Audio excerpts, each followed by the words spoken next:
Pakistan is now on the cusp of a general election, which in a few months' time will lead to a new government being installed. And a new government always means new beginnings and new opportunities. I think one critical area for the new government to deal with is going to be the number of foreign policy challenges that confront Pakistan. And in order to face these challenges, to figure out how best to address them, what is needed today is a broad-ranging review of our foreign policy.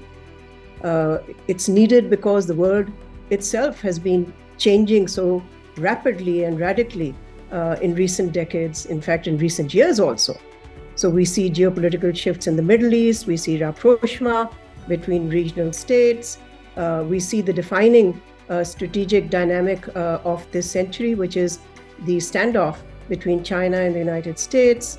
And of course, we see multilateralism under growing stress. So, all of this means that we have to take stock.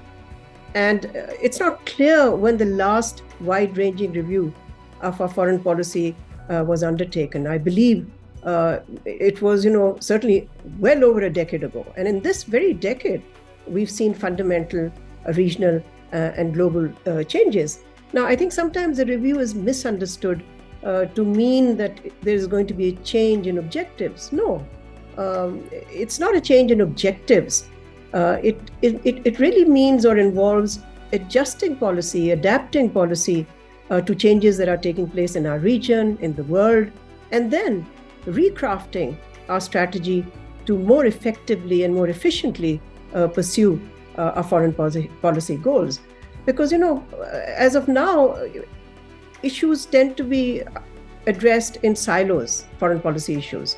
So the need is to look at some of these critical relationships that we have with key countries in a wider context.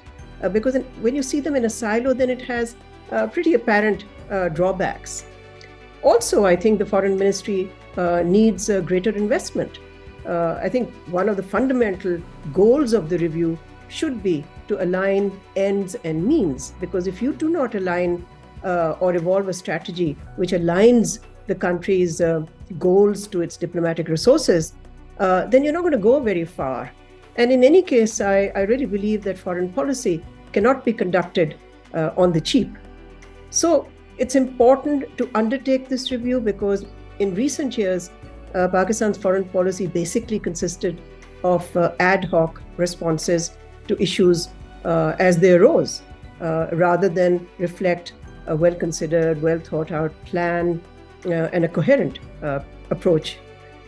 Foreign policy that Pakistan has conducted in recent years has also been reactive, and it has also lacked initiatives. So I think a review will help to inject clarity and coherence in foreign policy and also encourage and promote a more proactive approach. I think a very important foreign policy challenge will be to try to avoid getting mired in the crosshairs of the China-US confrontation. But this is easier said than done.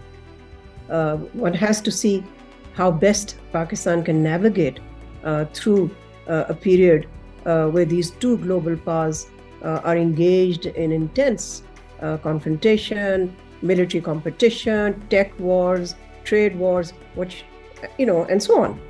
But I think what should be clear to Pakistan's policymakers is that the country's overriding priority is its relationship with China.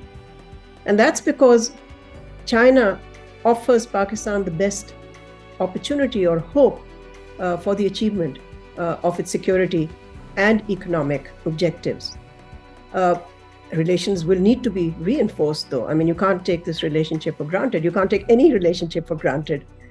So we will have to keep reinforcing this by high-level contact, progress, expedited progress on CPEC, the China-Pakistan Economic Corridor. So really, this is the challenge on that front. But with the United States, which is one of our critical bilateral relationships, I think we have to recognize and acknowledge that relations are at an inflection point and have been so since the US military withdrawal from Afghanistan. They need to be redefined, they need to be reconfigured, because for the last 2 decades, it was really Afghanistan that provided the basis of the relationship between our two countries, which really had very little bilateral content. So here's the challenge. I think both countries will need a great deal of imagination. You kind of have to reimagine this relationship, but in a vastly changed strategic environment which exists today, and in the context of the fact that America's strategic priority today is containment of China. So, and America has, of course, also chosen India as its partner in our region, a key partner in our region.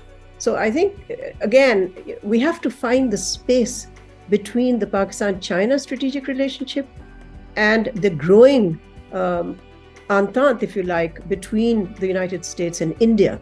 And I believe there is space, provided on both sides there is a desire, the political will, and the imagination to reset this relationship.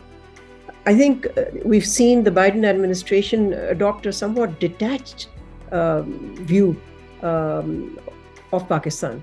There has been engagement, yes, but this engagement is not really sufficient enough to give our ties the kind of depth that it really needs.